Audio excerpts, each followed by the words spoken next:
எப்போதும் போல் பீச்சில் வீடியோ எடுத்துக்கிட்டு இந்த கடை வீதி வழியாக கோயிலை நோக்கி வந்துட்டு இருந்தேன். அப்போ யதார்த்தமாக கோயிலுக்கு மேலே வானத்தை பார்த்தேன். பெரிய அதிசயமாக இருந்துச்சு. அந்த அதிசயத்தை நீங்களும் பாருங்கள். இது சாதிக் வியூ. இது வரைக்கும் சப்ஸ்கிரைப் பண்ணாதவங்க சப்ஸ்கிரைப் பண்ணி தொடர்ந்து வீடியோ பாருங்கள், லைக் பண்ணுங்கள், வீடியோ பற்றி கமெண்ட் பண்ணுங்கள்.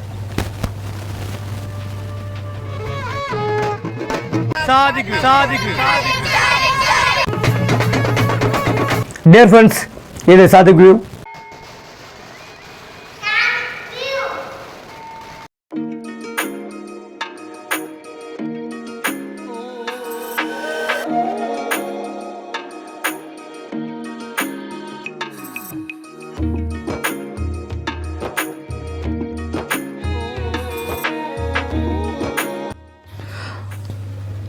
அந்த வானத்தை கொஞ்சம் கவனிங்க நண்பர்களே. ரெண்டு சைடும் கோடு மாதிரி போதில்லை. அது சாதாரண நாட்களில் ஒரு சூரிய ஒளிப்பட்டு இந்த மேகத்தில் ஆரஞ்சு கலரில் நம்ம பார்த்துருக்கோம். அது இயற்கையாக நடக்கிற நிகழ்வு. ஆனால் இந்த ஒரு கலர் வித்தியாசமான கலரு. இதை பார்த்து நான் கிட்டத்தட்ட 1 வருஷம் ஆச்சு இது போல் கலர் பார்த்து. அதை பற்றி ஒரு வீடியோ ஏற்கனவே போட்டிருக்கேன். அந்த வீடியோ லிங்க்கு கொடுக்குறேன் பாருங்கள். இதை விட அது இன்னும் கலராக இருந்துச்சு. இது ஆரஞ்சுன்னு சொல்ல முடியாது, ஒரு ரோஸ் கலர், ரோஸு நீலம் கலந்த கலராக இருக்குது. பார்க்குறதுக்கே ஒரு வித்தியாசமாகவும் அப்படியே நின்று ரசிக்கக்கூடிய ஒரு வானமாகவும் ஒரு பயங்காற்றக்கூடிய ஒரு திகிலான வானமாகவும் தெரியுது. அதை கொஞ்சம் கவனிக்க. இன்னும் கிட்ட போனோம்னா நம்ம கோயிலுக்கு நேர் மேலே பாருங்கள். பல பேர் இங்கே போயிட்டு வந்துட்டுருக்காங்க. பட் யாரும் அதை கவனிக்கலை. எப்போதும் போல் நார்மலாக கீழே பார்த்துட்டு போயிட்டு வந்துட்டாங்க. இல்லை, ஒரு சிலர் நின்று மேலே பார்க்கக்குள்ள தான் நானே கவனித்தேன். இப்படி ஒரு அழகான ஒரு வானம், இப்படி ஒரு அந்த கோயிலுக்கு நேராக தெரியக்குள்ளே அந்த கோயிலோட காட்சி நமக்கு இன்னும் ஒரு அழகியலை தருது. அதனால் நம்ம இதுக்கு ஒரு முக்கியத்துவம் கொடுக்குறோம். சிலர் பேசலாம், இது ஒரு வேலையா, மாலை நேரங்களில் அந்த வெளிச்சத்தில் அந்த கலர் அப்படி தெரியும், இதை ஒரு வீடியோவை போகிறீங்களான்னு பலர் பேசலாம். அந்த ஏற்கனவே போட்ட வீடியோவிலே பேசியிருக்கீங்க. இருந்தாலும் இந்த மாதிரி ஒரு கலரை நான் வர்ணிக்காமல் இருக்க முடியலை. இப்போ பாருங்கள், கோயில்கிட்ட வந்தோட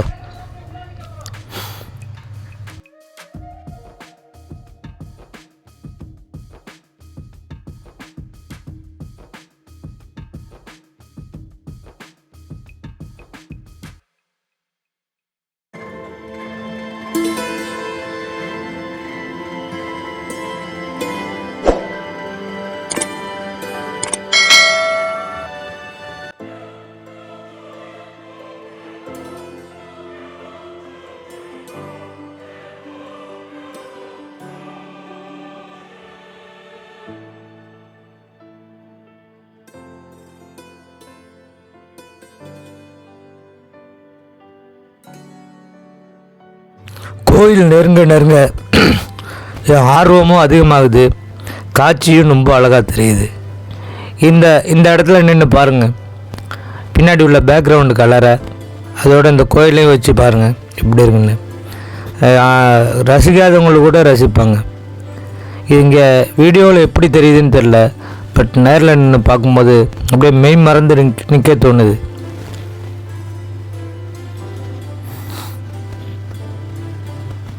எல்லா நாளும் நான் கோயிலை பார்த்துக்கிட்டு இருக்கேன்.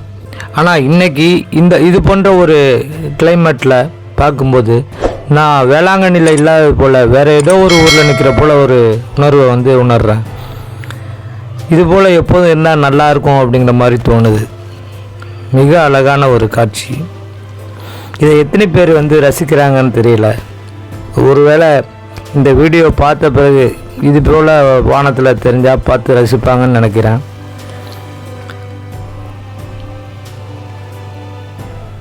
வாங்க இப்போ கோயிலுக்குள்ளே போவோம். யாரும் அதை பெருசாக மக்கள் கவனிக்கலை. எல்லாம் சாமி கும்பிட்றதுலையும் மற்ற வேலைகள்லையும் தான் இருக்காங்க. நம்ம மட்டும்தான் இந்த வானத்தை துரத்திக்கிட்டு இருக்கோம். என்னோட சேர்ந்து நீங்களும் அந்த வானத்தை ரசிங்க.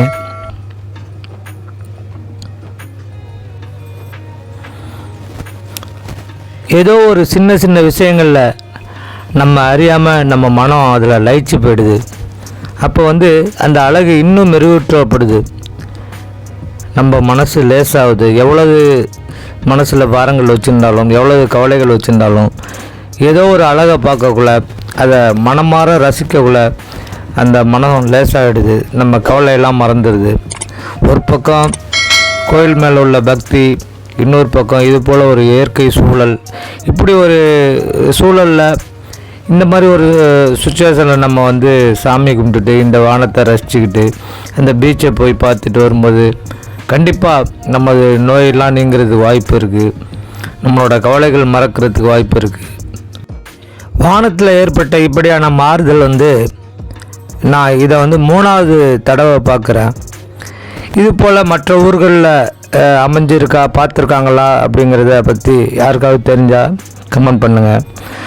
நான் இந்த வேளாங்கண்ணியில் இன்னையோட 3வது தடவை தான் பார்த்துருக்கேன்.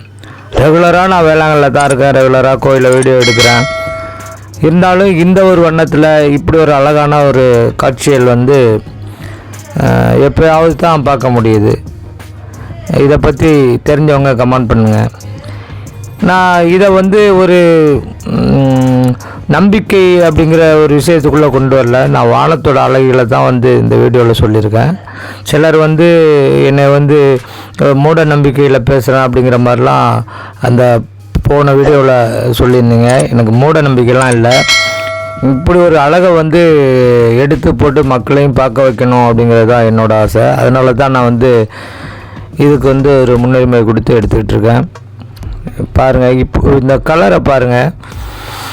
நான் சாதாரணமாக வந்து சூரியனோட கதிர்கள் வந்து மேகத்தில் படும்போது மாலை நேரத்தில் ஆரஞ்சு கலரில் ஒரு நெருப்பு கோலத்துலேருந்து வர மாதிரி ஒரு கலர் பார்த்துருக்கேன். இப்படி ஒரு இது என்ன கலர்னே சொல்ல முடியல. இவ்வளோ ஒரு அழகான கலர் வந்து இப்போ தான் பார்க்குறேன். இதை பற்றி தெரிஞ்சவங்க தயவுசெய்து கமெண்ட் பண்ணுங்கள்.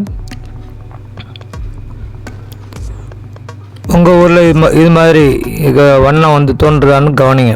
இப்போ நம்ம நிற்கிற கோயிலேருந்து எதிர் திசையில் சரியாக 1 கிலோமீட்டரில் அந்த பழைய வேளாங்கண்ணி தெரியுது பாருங்கள். அந்த கோயிலை சுற்றி உள்ள அந்த கலரை பாருங்கள், ரொம்ப ரசிக்கிற மாதிரி தெரியுது.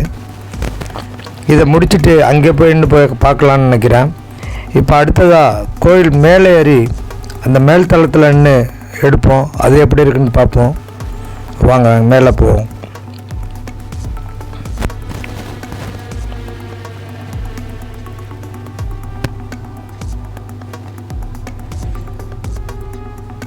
இது வந்து மேல் கோயில், குழந்தை இயேசு கோயில்.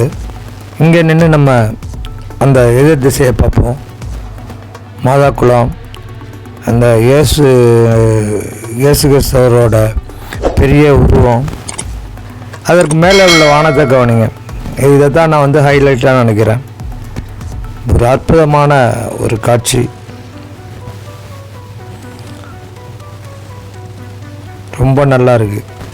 சரி நண்பர்களே, இது போல் இன்னொரு வீடியோவில் நான் உங்களை சந்திக்கிறேன். இது வரைக்கும் என்னோடய வீடியோக்கு, என்னோடய சேனலுக்கு சப்ஸ்கிரைப் பண்ணாதவங்க சப்ஸ்கிரைப் பண்ணுங்கள். தொடர்ந்து ஆதரவு கொடுங்க. லைக் பண்ணுங்கள், கமெண்ட் பண்ணுங்கள். நன்றி.